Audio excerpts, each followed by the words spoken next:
These highlights from the Probate podcast will help you navigate life transitions like a pro.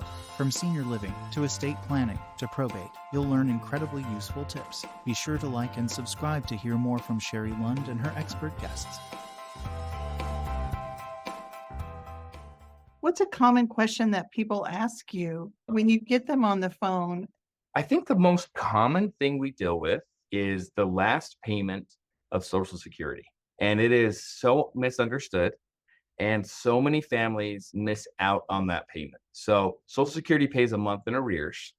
So the check they receive in August is actually July's payment, right? The check Okay. they'll receive in September is actually August payment. And people don't really understand that. So oftentimes what they'll see is, my dad died September 1st. Social Security deposited a check and then they pulled it back out. And I assume that's because he died in September. He wasn't getting this month's check. In reality, he does get that last check because it's August payment and he lived the entire month of August. Different Right. story if he died like August 28th. But the fact that he lived till September 1st, he does get that last payment. They see it pulled back. So one of the things we're dealing with over and over again is explaining to the family, no, you are due that payment. And we can help them fill out the form. Super easy form. It's called, if you can just Google it, Social Security Form 1724. And getting that will help you claim that last payment. They just need to know which beneficiaries to pay it to. So those simple things, I think government benefits definitely are our number one source of questions, the most confusion, and the thing that we usually start out with because families are most stressed about it. Yeah. That's really helpful information. And so if someone were, like you mentioned, died on August 28th, would they be prorated for that last month of August? Unfortunately, no, they won't be. Wow. So it's the last full month of life Yep. is what you're saying. Okay. Yep. But they would be able to keep the check they received in August. So Sure. depending on when they die in the month, and hey, they might die August 15th. They might not be getting a Social Security check till the end of the month. They get that notification. It's the same situation. They thought that check gets pulled back out, or they never received that August payment. They assume that's okay, but they do need to apply for it. Okay. Yep. Okay. Good thing that you clear that up. What's a case that you're working on that you can share?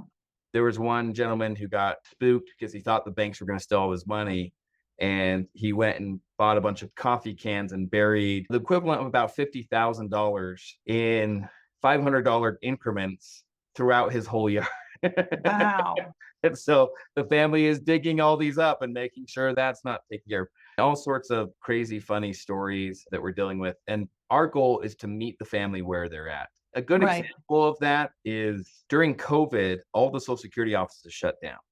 And so we had a situation where we had a woman who was helping her husband out of the tub. She fell back and broke her hip. So she Oh, goes into wow. the hospital, but it's COVID restrictions at the time. So it's completely shut down. She can't see anyone or talk to anyone. Her husband, who was already at the end of life, ended up passing away about a week later. So she can't have a funeral. She can't see her family. It's a really sad situation. They just did a direct cremation from this direct cremation society.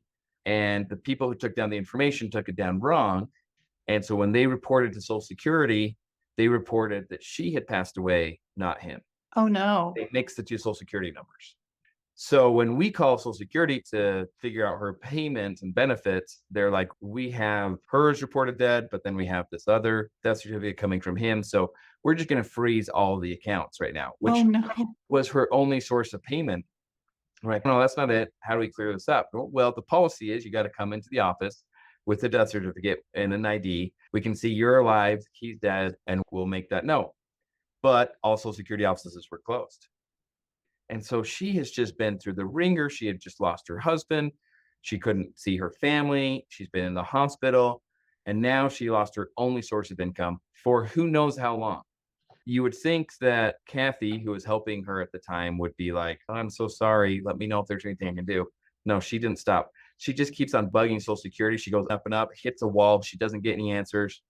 The next thing I know is I get a call from the senator from Alaska's office. And they're like, we have someone named Kathy. Does she work for you? And I'm like, yes.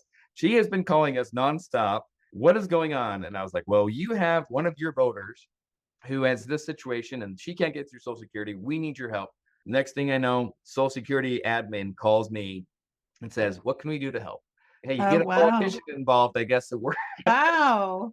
But I That's an think awesome story. that just shows the type of people we hire, like Kathy, who they're going to meet the family where they're at, figure out what their needs are, and then help them any possibly way we can, including, I guess, getting an act of Congress. That's awesome. Yep. Yay, Kathy. Yeah, she's amazing. That is awesome.